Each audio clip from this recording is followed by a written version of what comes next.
Morning, students. Hope everyone is fine, and as per the yesterday's communication, we are lucky enough to have the technical issues resolved. A quick recap of what we did yesterday. We had learnt about something which is called as the soil formation, and in this we had covered a small ideas regarding the various types of soil which are present in India according to ICAR, in which we had covered the alluvial soil, we had covered the red soil, and we had covered the black soil. Continuing in the same process, we will be continuing with the next topic which we have got, that is called as the laterite soil. Laterite soil is the soil which has been taken from the word later, L-A-T-E-R, and a later means brick. Going back into what we had learnt about the soil formation, the soil comprises of those 5 components. One was those particles of the rock. We had the air, humidity, humus, and finally the living organisms which are present in the soil. Now I am telling you, or going to tell you about a scenario wherein excessive rain takes place. And when this excessive rain takes place for a particular period of time and then goes away, what we see is that the upper strata of the soil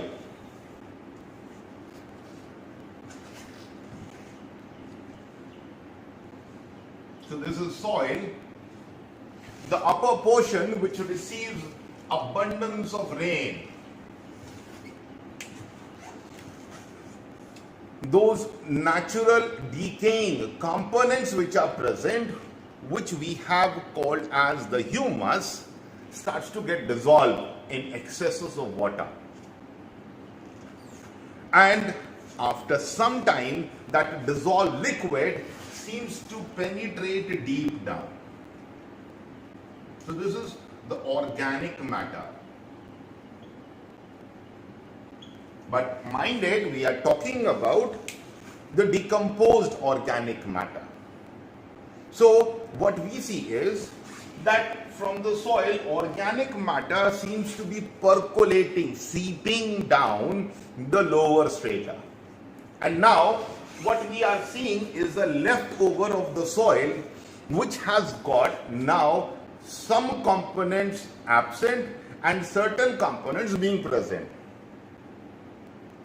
Which are the components which have got dissolved? It is the organic matter, whom we have called as, good morning Vrishti, we have called it as the humus.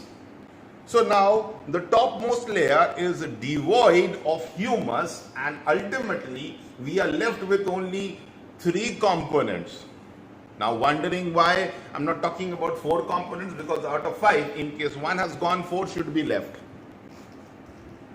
The humus, which we say has gone dissolved and gone into the lower strata of the soil, actually is acting as a food material for the living organism. And in case there is no food material available, definitely we are going to see the absence of those living organisms. So now what we are left with is the 3 components of the soil. We have got the particles, we have got some amount of air and some amount of moisture. And this type of soil, we call it as laterite soil, because it is very frequently used in the formation of the bricks. ईंट बनाने में काम आता है, क्योंकि इसके अंदर humus भी नहीं है, लिविंग ऑर्गेनिज्म में नहीं है. It becomes really easy to bake those bricks and use in construction. Anyway, that was something which tells us how this formation takes place. And going by the book, what we see is the name of the soil, laterite, is derived from the Latin word later, which means a brick. It is red color. Usually, this laterite soil which we are talking about, it is reddish brownish in color, and this is again because of the higher concentration of iron. Basically, iron oxides, various types of oxides are going to be present out there. How is it formed? This soil is developed in the higher areas of peninsular plateau due to the prevention of silica-based materials. So excessive rain, peninsular area, we're talking about the south part. Let me have it drawn in a proper way.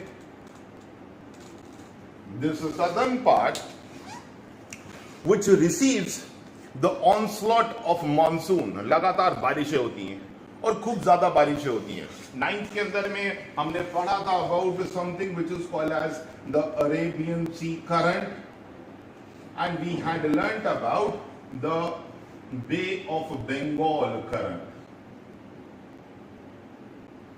Now those places where monsoon is going to strike first, obviously we'll be having a heavy downpour, and those areas will develop the soil property into a different one, and now it will be called as the laterite soil. The soil, because of the absence of humus, it appears to be less fertile.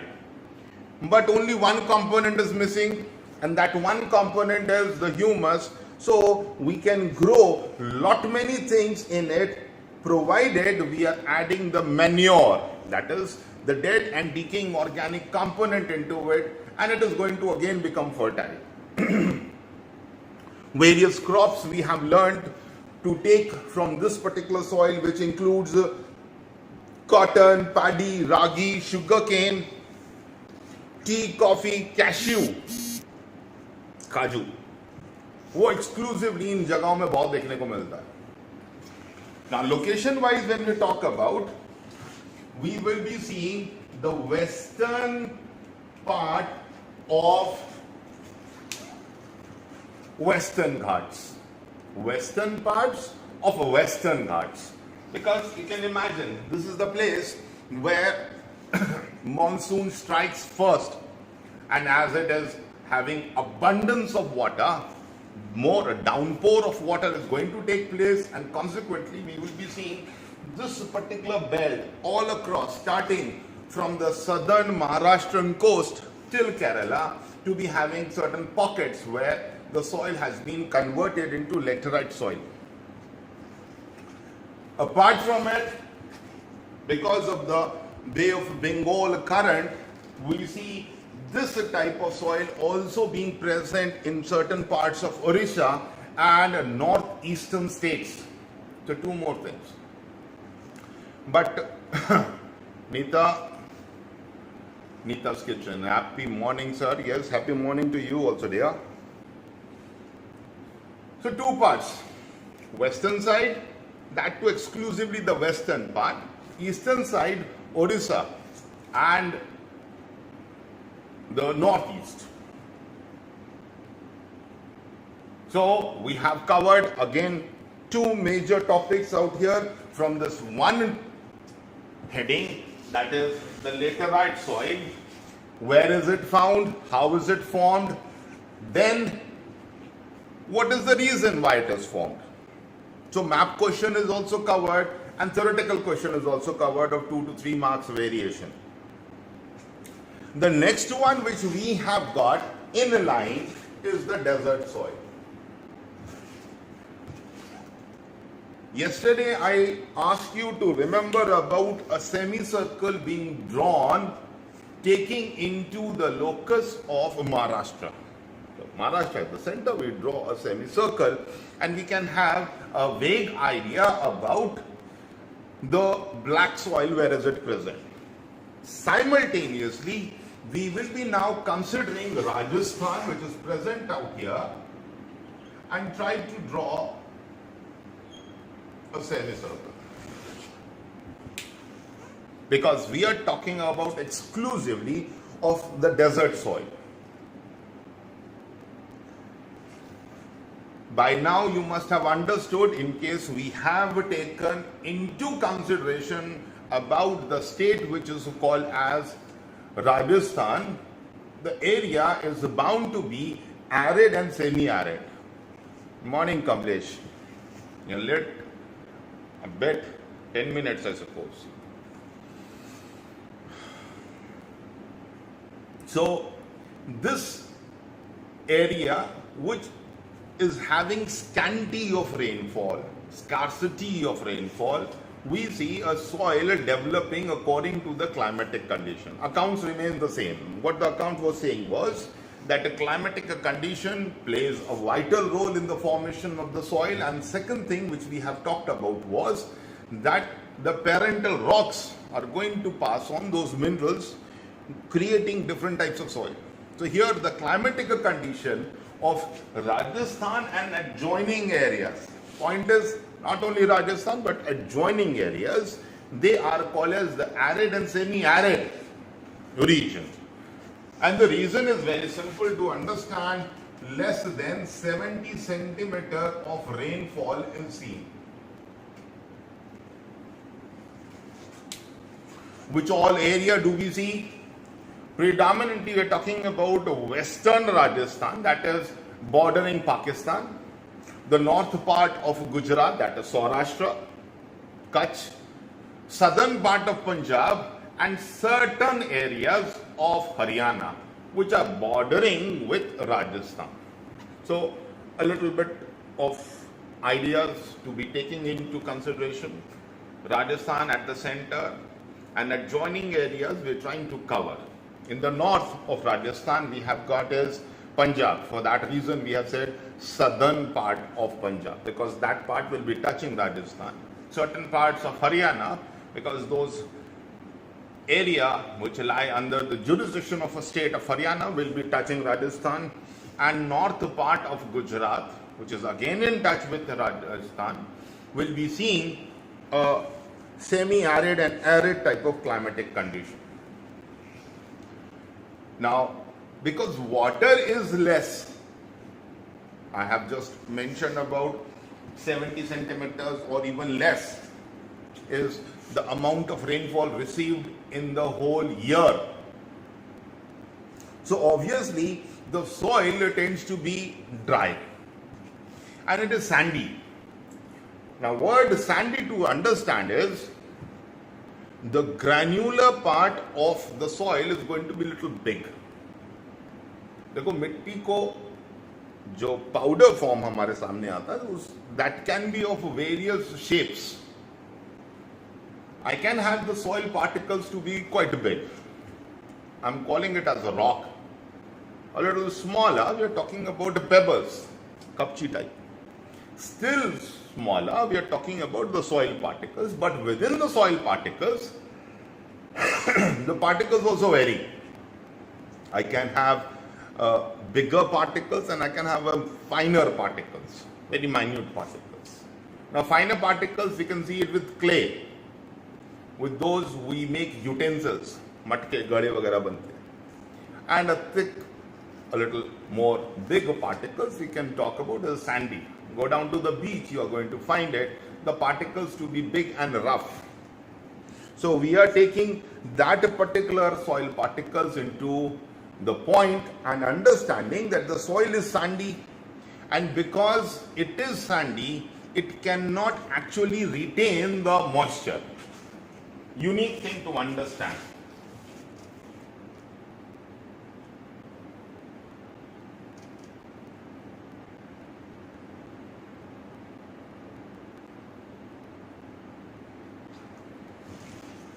What I'm trying to show you out here is a particle which is bigger in size. Obviously, you'll be having a lot of space in between.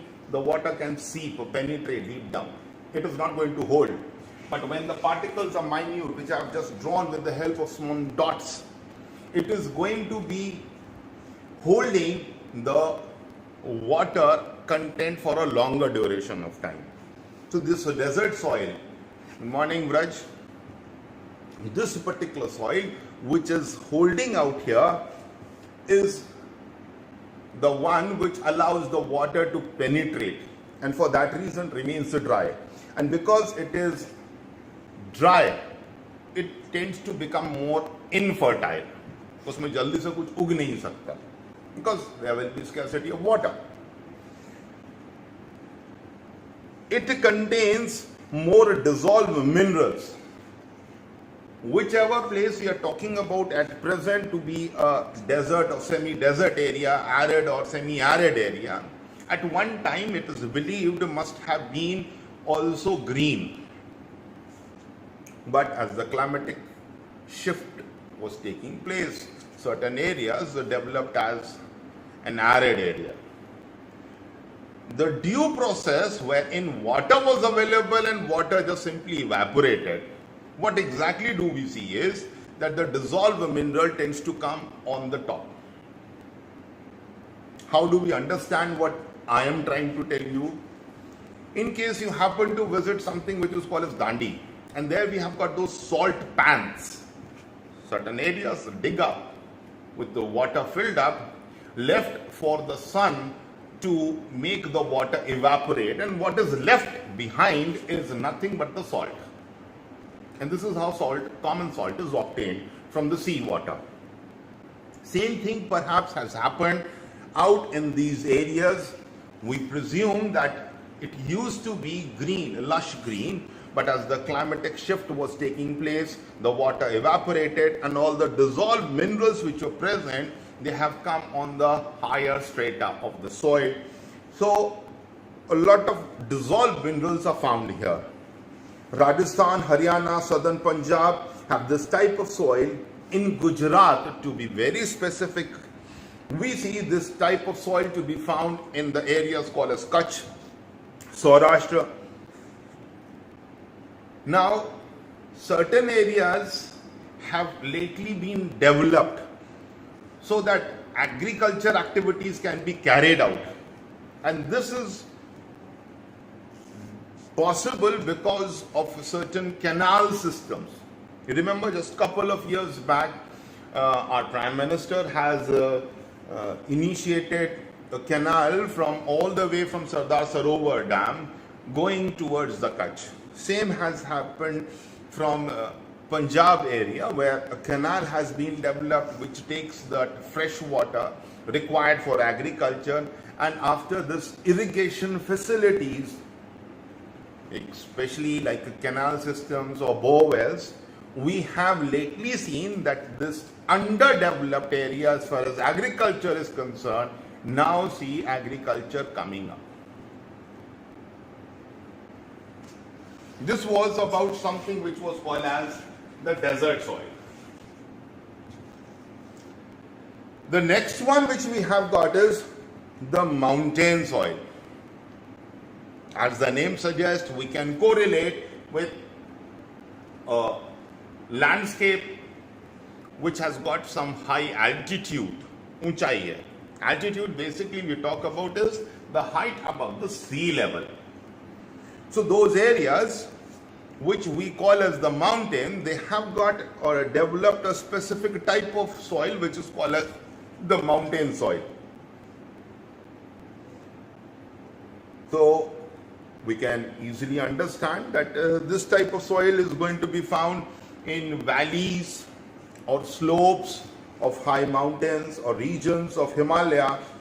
But what you have to remember that this type of soil is confined, limited to a location which has got an altitude of 2700 meters till 3000 meters.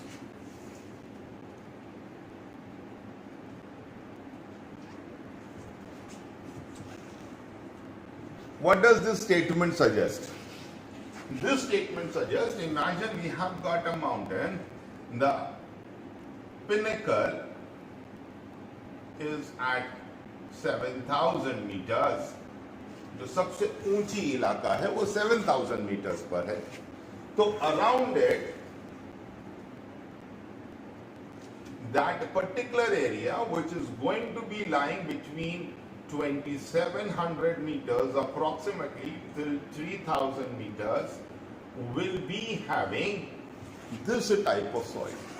So as we tend to rise, climb the higher summits areas, तो कुछ एक इलाका ऐसा निकल कर आएगा जहां पर हमारे पास में the height above sea level is 2500, 2600, 2700, 2800 meters above sea level. I'm sorry.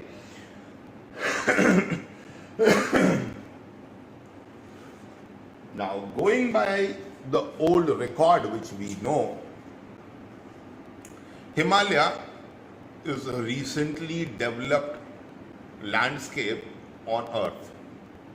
When I say recently, we're talking about some millions of years back, but taking into account of whole life history of Earth, it is a very short duration, just as if happened yesterday.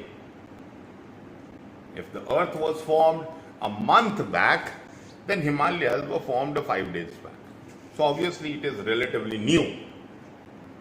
And because it is relatively new and has been developed from the underbed or bed areas of erstwhile, एक समय में मौजूद थी Tethys Sea, the soil which has been risen up. Going back to the point to understand, I had the Gondwana land on my right hand side and I had the Eurasian plate where I've got the left hand side. So both were striking and suddenly we saw the rise of the mountain. So what we see, the bed area, the bed of Tethys Sea got risen up. ये ऊपर चढ़ा था और क्योंकि ये अभी हाल फिलहाल में ही हुआ है, अगर हम स्टडीज को समझने की कोशिश करें तो we see that it is a very thin layer and it is underdeveloped. Now underdeveloped means lot many vegetations or minerals or humidity doesn't has been able to progress as compared to the other part of India. So this is again a speciality. It is a fresh soil which has been formed. All those areas which are lying in this altitude, that is 2500 to 3000 or 2700 to 3000 to be very specific as far as book is saying, then we are going to find all those areas having this mountain soil. Which all areas? In the north, we just have to remember about those ranges of Himalaya called as Shivalik. So Shivalik, we have got those Himachal, we have got Uttarakhand. That area is the one which will be having the mountain soil. So name is also given specially like Uttarakhand, Himachal Pradesh, lower lying areas of Kashmir. And when we move on to the northeastern side, you're talking about going towards the higher reaches of Assam or lower regions of Arunachal Pradesh, we are going to find the same type of soil. And this type of soil has really favored in growing some special trees in that area. The names have been mentioned like the pine. And there is another word which is mentioned out there, CHID. The pronunciation in Hindi is cheed. So many times the pronunciation do really get haphazards. Understand it, we are trying to say something which is called as cheed. So those pine and cheed, softwood trees, they are found in abundance, which is being helped by the mountain soil. The next one which we see is the forest soil.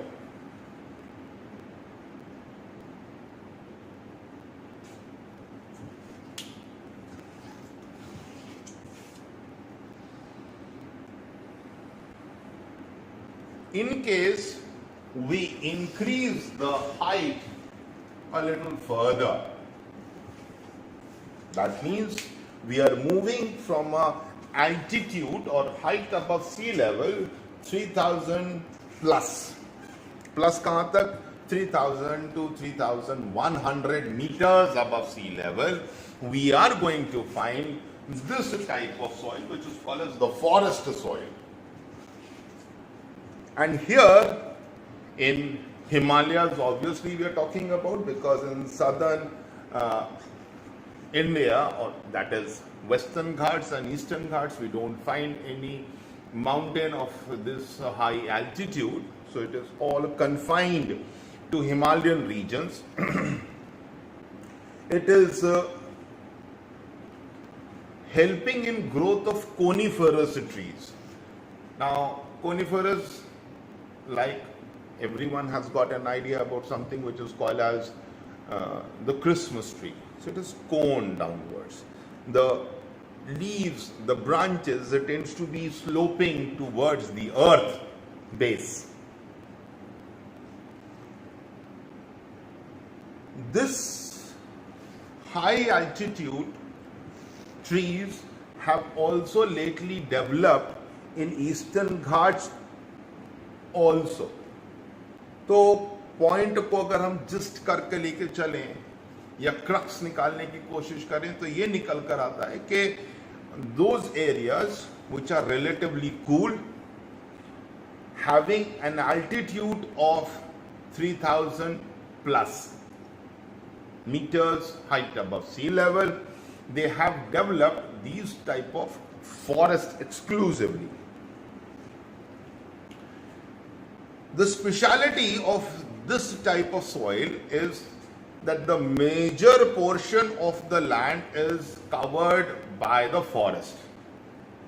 And because of this coverage which we see, so lots of leaves, twigs, branches, they tends to keep on falling on the soil. As the trees are growing, they're growing in abundance, they are going to left certain remains back, and because of which the upper part of the soil, now I have got a soil but upper part, उसके ऊपर में कुछ ना कुछ गिर रहा है, some things is falling from the trees, the remains of the trees, the dead remains of the trees, it has become black.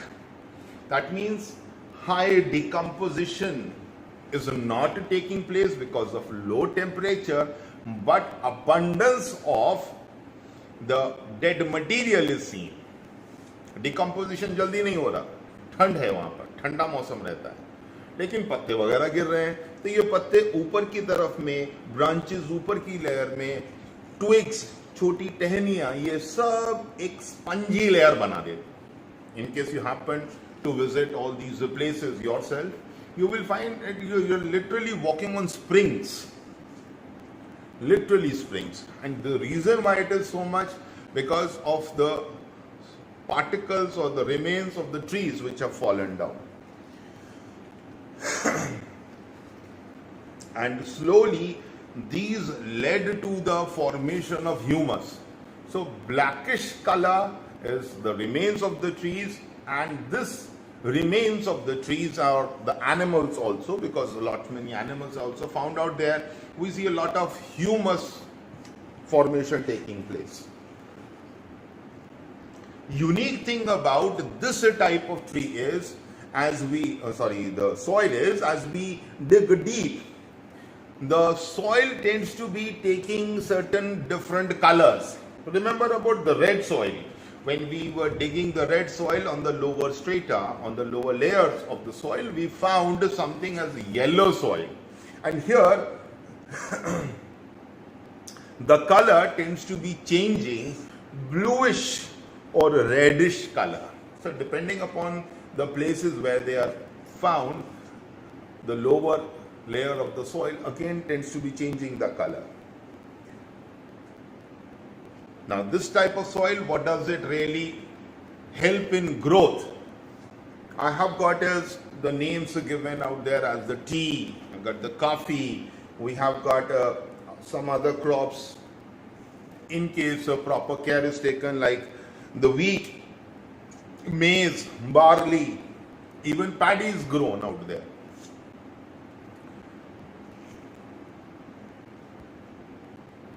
What we have learnt about it is that this type of soil remains confined. कुछ खास जगह पर ही मिलने वाली है, confined to any particular area. और इस point को याद जरूर रखना है कि we are not going to find, there are lot many places we have got forest and forest, so that forest and forest soil, those are two different things which we have to remember. Moving down to the eighth and the last of the type of soil we are talking about is the marshy soil.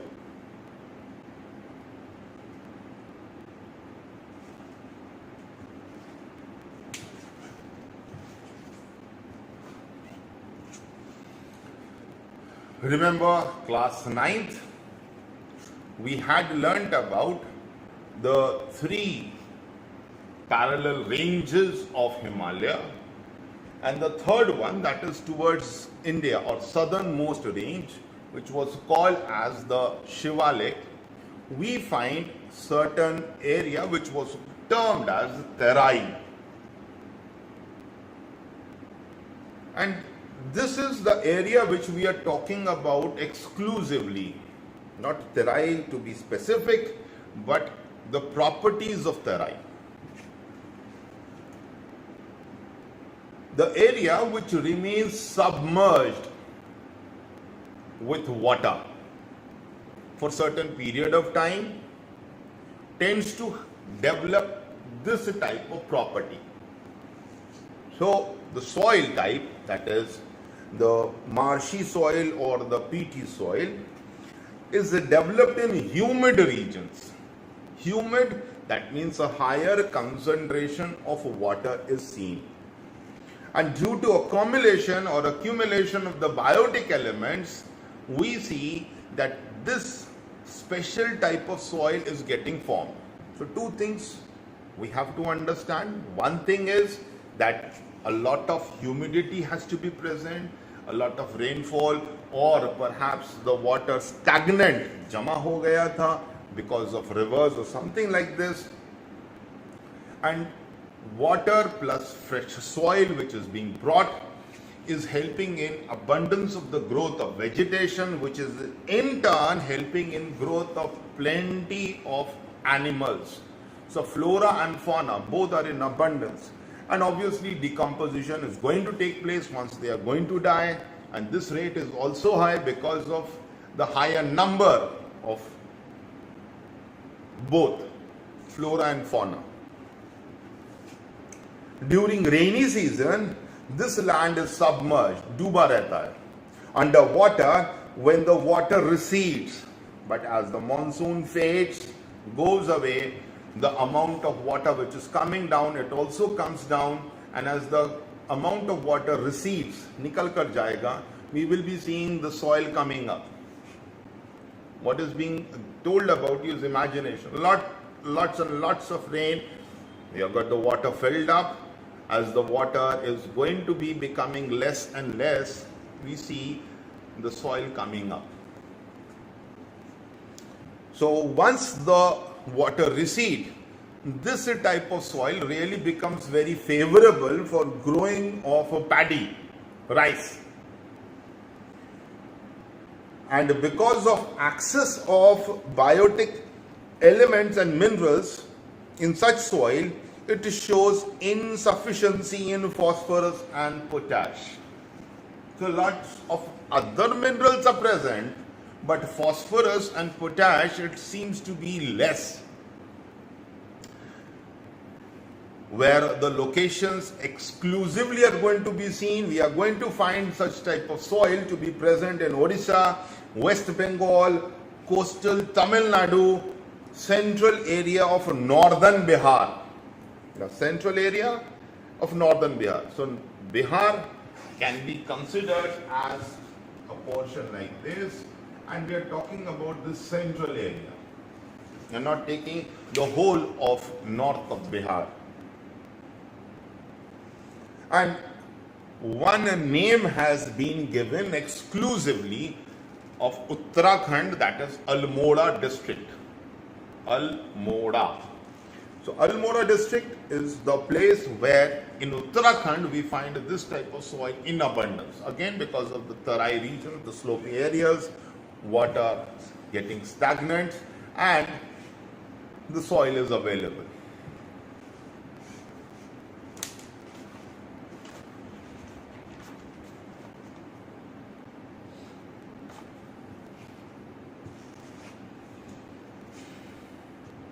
Once we have completed those 8 types of soil which are present in India, we will be moving on to the next topic, which is called as the soil erosion.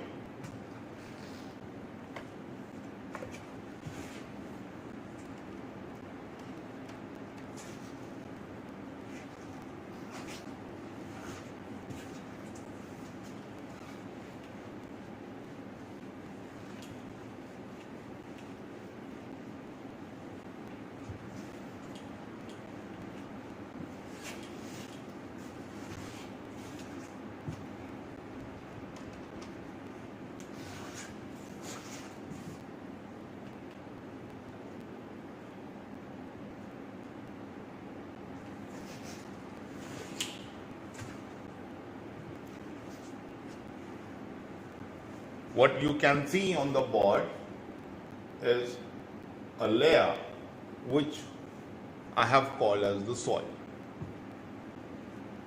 And when we talk about soil erosion,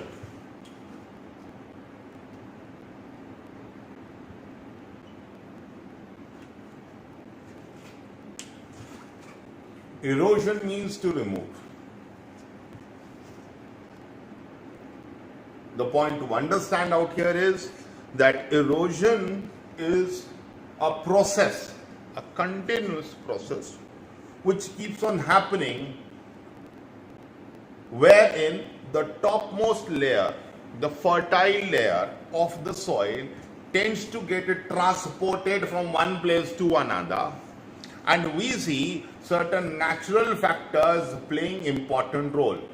Now those natural factors, we are talking about wind, we are talking about flowing water.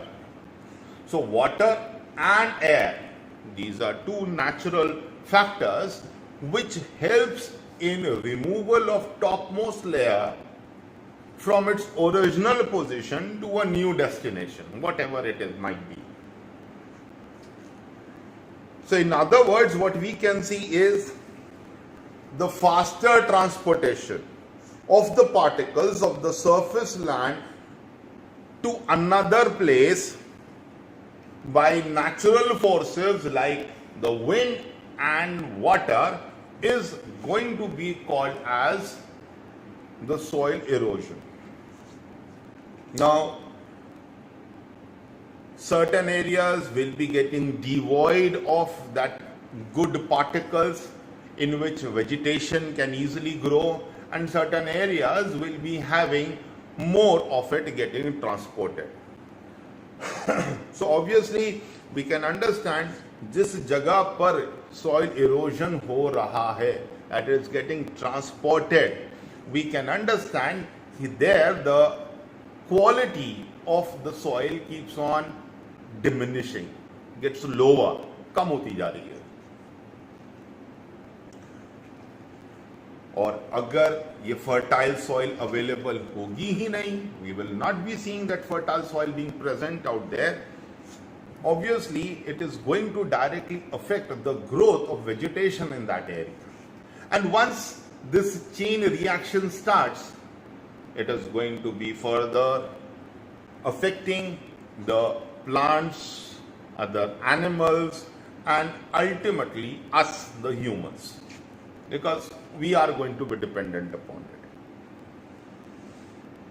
The agriculture production, we can clearly understand, decreases because the topmost fertile soil, it has gone away, washed away, either with the help of air or with the help of water. So it becomes really necessary to prevent the soil erosion. So soil erosion type of questions are going to be coming in the board, along with how we can prevent this type of activity, which is actually a natural activity, but what sort of hindrances, क्या रुकावटें कर सकते हैं. We cannot stop 100%, but yes, we can reduce it to quite a bit and prevent the soil erosion taking place from one area to another. revision, let us have it. Soil erosion, the speedy or faster transportation of topmost fertile soil from one place to another because of certain natural factors like air and water is referred as the soil erosion. And direct impact of soil erosion lies on us also because agricultural activities do get hampered. रुकावट आ जाती, growth उतनी नहीं हो पाती. So what are the measures? Now first measure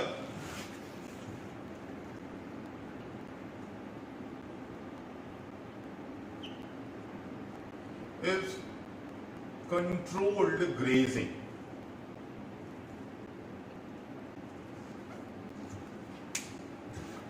What is controlled grazing or control the grazing activity on the land? The cattle which we have got, because they provide us with milk and milk products, the hide, the meat, so many products. We leave them on those pasture lands जहाँ घास उगी है. Pasture means घास उगी हुई है. And they keep on nibbling, थोड़ा थोड़ा काट काट के आगे आगे चलते रहते हैं. This is the process which we call as the grazing. Now, condition is what we are trying to understand, that the grazing activity has increased. Now, grazing activity increased means the number of cattle have increased, but that area on which the grass is growing, it is limited to the older specification. Previously, when the cattle were in less quantity or less number, they used to roam around on lots of space, keeps on biting here and there. But when the number of cattle increase, what they are going to do, they are going to face something called as the scarcity of food, because there will be a competition for the food. And this competition for the food means that the food is going to remain limited among the increased number of the cattle. They try to take out the grass from the roots. They don't know that they are supposed to eat only the leaves, let the roots remain there in the soil so that the grass can grow up again in a couple of days. They tend to eat whatever is available, and because the number of these cattle is high, availability of grass remains limited, they tend to eat whatever they can have. And ultimately, what we see is that even uprooting takes place. Whole root is taken out. And once the root is taken out, you will not see the regrowth of the grass. That is one point, understood. But second thing is the roots which were present holding the soil particles together, they are also absent.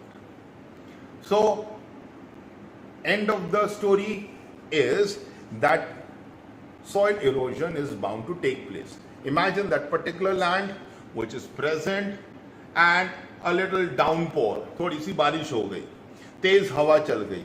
Now that binding factor, that is the root, is not present, and obviously what we are going to see is that the soil particles, they are loose, it seems to move from one place to another. Second topic talks about is plantation.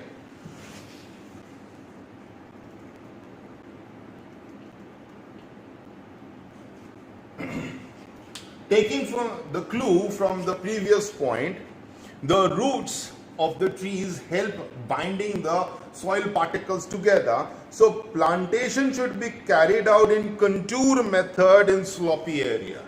Now contour is a process wherein I have got the barricades being drawn as we are growing the trees.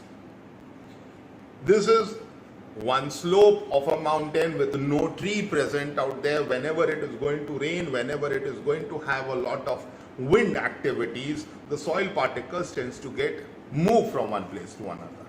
But in case I am growing the trees in such a fashion that step by step I have got that protection being created by the trees itself and the roots holding the soil. Now, trees providing protection itself means whenever trees are available or they are present at one location, they tend to lower the speed of the wind. So we are controlling one factor with another natural factor, that is the tree. हम हवा की speed थोड़ी सी कम करने की कोशिश कर सकते हैं with the help of the trees, because they've got the branches and the leaves which is going to be acting as a barrier, speed breakers. So plantation becomes an important factor for prevention of soil erosion. Plant trees in fallow land. Now, fallow land is any land which we are not using for any activity, just an open space. But this open space which is available still has got that topmost fertile layer of the soil, in which whenever we feel like we can have the growth of the plantation or growth of the trees or agriculture can be carried out. So that particular land which is left unattended for certain duration of time should be utilized for growth of various plants. Conduct check dams where there are streams. Now those mountains we are talking about, as the stream is going to come down and the speed of the water will be helping in transportation of the soil particles, what we can do is create certain barriers in between. What these barriers are going to do? These barriers are the check dams, and they are going to limit the speed of the gushing water. तेजी से बहने वाले पानी की speed कम कर देंगे, पहली चीज. दूसरा, they will be creating small reservoirs. These reservoirs will be helping in the water to again get accumulated at one space from where the penetration of water in the groundwater can take place. पानी अगर हमने रोक के रखा मिट्टी के अंदर में से, तो some amount of water definitely will be going down, acting as a reservoir for the future time, that is the groundwater. Our speed अपने आप कम हो जाएगी, because you have to stop at certain interval of distances and then the water is able to go. This you can see very commonly seen at places going towards Saputara. So there we have got those check dams being created. And the fourth one which we talk about is cultivate very deeply in the field to reduce the speed of the water. So you're not supposed to grow or have the vegetation being introduced at superior surfaces. हम थोड़ा interior में अगर roots को develop करवा देंगे, तो holding capacity of the plant for itself and holding capacity of the plants for the soil is also going to get increased. So these are those 4 or 5 points which we have learnt about the measures to prevent soil erosion. We will be keeping it till this for today. We'll be coming back tomorrow on the continuation of the chapter. Till then, stay at home and be